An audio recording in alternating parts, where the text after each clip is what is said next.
Amigos, seguimos aquí en Portafolio Económico. En esta semana estuvimos dando seguimiento a un lanzamiento de ACOPROVI, la Asociación de Constructores y Agentes Inmobiliarios, en la cual lanzaron una plataforma de regularización del empleo en el sector construcción.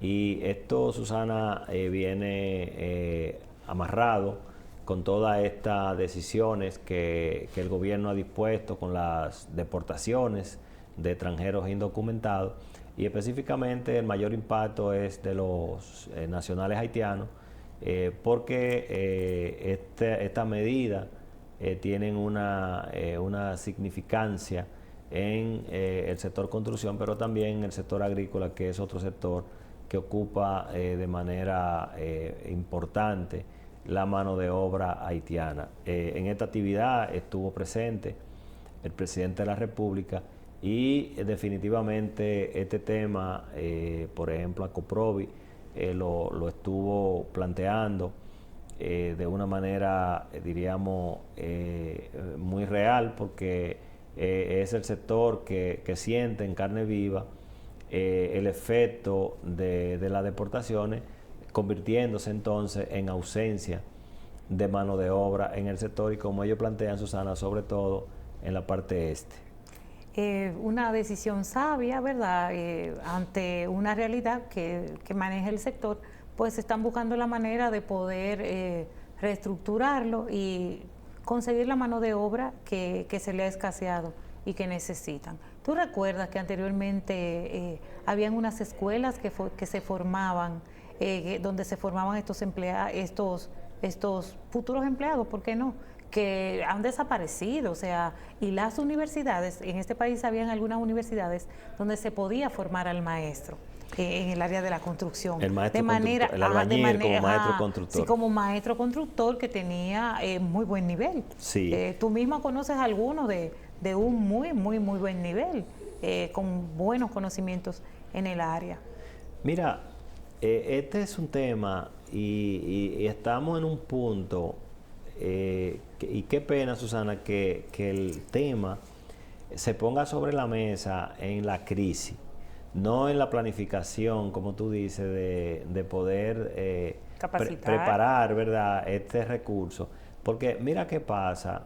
Tú recuerdas que nosotros acá en Portafolio Económico habíamos planteado que a ese tema de la mano de obra haitiana había que buscarle una vuelta, ¿verdad? Había que evaluar cuál sería el plan sin tener que alterar lo que es la política migratoria, porque la política migratoria es una reglamentación que tiene que ser así.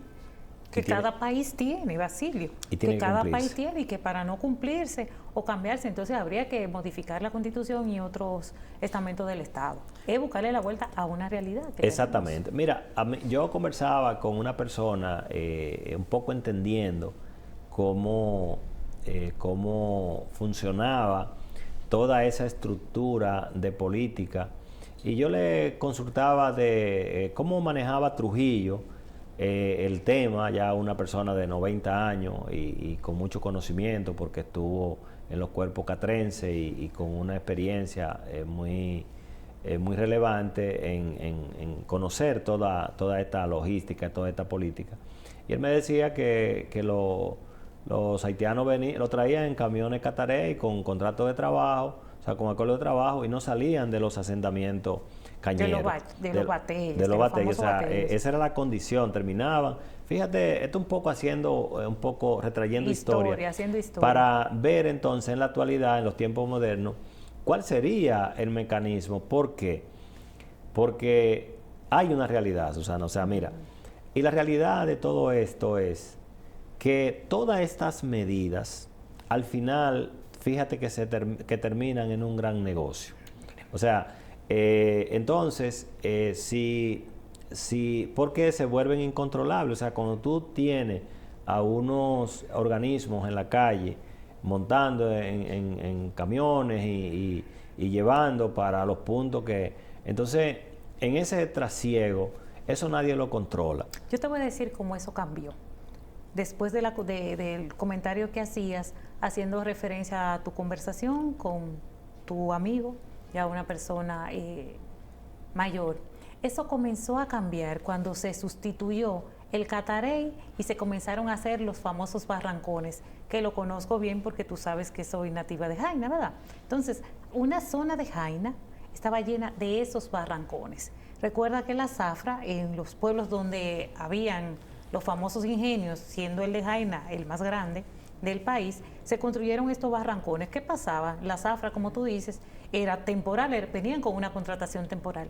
Se le asignaban esos famosos barrancones, que eran construcciones para la época, bajo condiciones, vamos a decir, adecuadas, bajo condiciones adecuadas, producto todo esto de las negociaciones con los sindicatos y demás. Pues ya yo tengo una casa, me buscaba una pareja de mi misma nacionalidad o dominicana y me quedaba viviendo ahí, escondida. Yo vi salir a recoger, finalizando las zafras en Jaina, a los haitianos. Yo llegué a ver eso.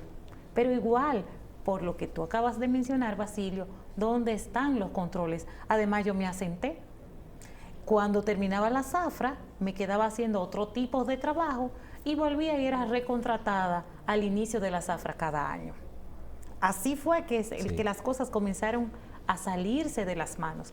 En todos los bateyes existían los famosos barrancones. Exacto, pero fíjate que entonces tú tienes ahora el problema de ese que se origina ahí, pero entonces tiene el problema de esas migraciones permanentes que entran y salen, porque porque esto tiene muchos colaterales. Por ejemplo, y lo hemos conversado, tú tienes el problema, por ejemplo, de la inversión pública. ¿Cuál?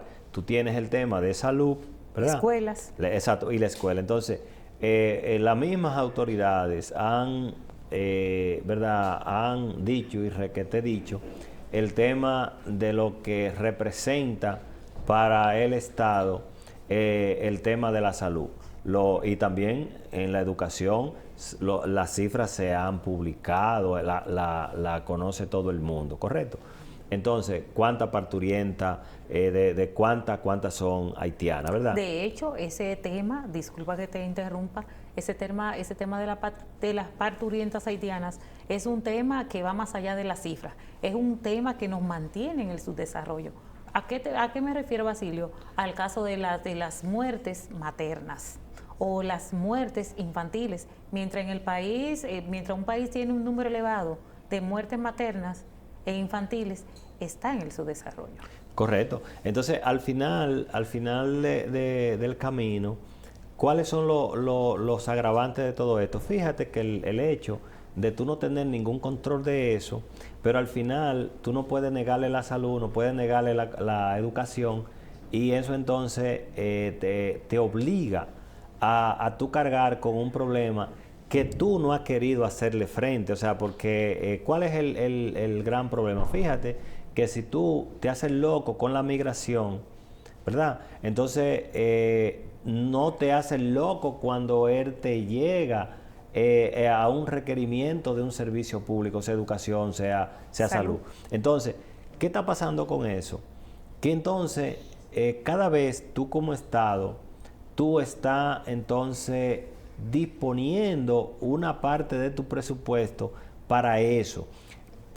Para cubrir lo que tú permitiste que se te convirtiera en un problema. Exactamente. Entonces, ¿qué sucede con todo esto? Mira, yo comentaba en estos días, Susana, que va a llegar un momento que para el Estado va a ser más rentable tomar una decisión con eso por un tema económico de presupuesto que por otras razones. ¿Por qué? Porque cuando ya el Estado está viendo que la carga es pesada, entonces, y fíjate que eso no es casual, o sea, aquellas organizaciones que viven con una política permanente de colocarte como si fuera un suero, toda esa migración, o sea, eso no es casual. O sea, cuando llegue un momento que ya la ecuación del presupuesto en esos temas sea tan pesada, entonces ahí vamos a querer reaccionar. Entonces, por eso el tema de sentarse con los sectores productivos, porque fíjate, y yo te diría lo siguiente, y no es un tema complicado, porque aquí tú tienes, por ejemplo, los sectores organizados. Tú tienes, por ejemplo, a Coprovi, que es el sector que tiene que ver con la construcción, ¿verdad? Tú tienes que ver a los contratistas del Estado. O sea, porque la primera condición que debe tener el Estado con un contratista del Estado es: no hay contratación irregular. O sea, si no, no hay contrato. Y si te encontramos una contratación irregular, se cancela el contrato y te penalizamos. Claro, o sea, y es una manera de recaudar fondos. ¿Por qué? Porque estamos hablando que ese proveedor tiene registrados todos sus nacionales. Ahí es que vamos. Entonces tú tienes un control. O sea, entonces, porque un ingreso. Porque vamos a ver una cosa. Imagínate que yo te contrato para hacer una carretera. Con 100 empleados. Exactamente. Entonces, de esos 100 empleados, tú tienes entonces que registrármelo. Mira, de esos 100 yo tengo tanto que son extranjeros. Pero ¿qué pasa? Ahí hay un tema. Fíjate que ahí se viola constantemente el 2080, porque es que como Estado, por eso fíjate que somos tan reiterativos con el tema del rol del Estado. O sea, el Estado mismo permite la violación de su propia ley. O sea, porque si tú sabes, vamos a suponer, en el sector construcción, ¿cuántos son dominicanos y cuántos son haitianos? Evidentemente se viola, pero otro sector que no pertenece a Coprovi, ¿y dónde tú dejas a los comerciantes chinos? Ve a una empresa, a una tienda de esa China, no se viola el 80-20, no, se viola el 100%. Exacto. Porque pues tú tienes chinos y tú tienes nacionales haitianos. Tú ves dominicanos los que vamos a esos expendios. Exactamente. Pero entonces, el 80-20 no existe en esa tienda. Fíjate pero que ¿dónde está el Ministerio de Trabajo? El tema es, por eso el tema es amplio y es oportuno hacer una parada, pero llegamos al final del programa. Lamentablemente, Basilio, será hasta otra ocasión donde nos encontraremos en Portafolio Económico. Disfruten de su doble sueldo que prontamente estará en sus manos para los empleados públicos, Basilio.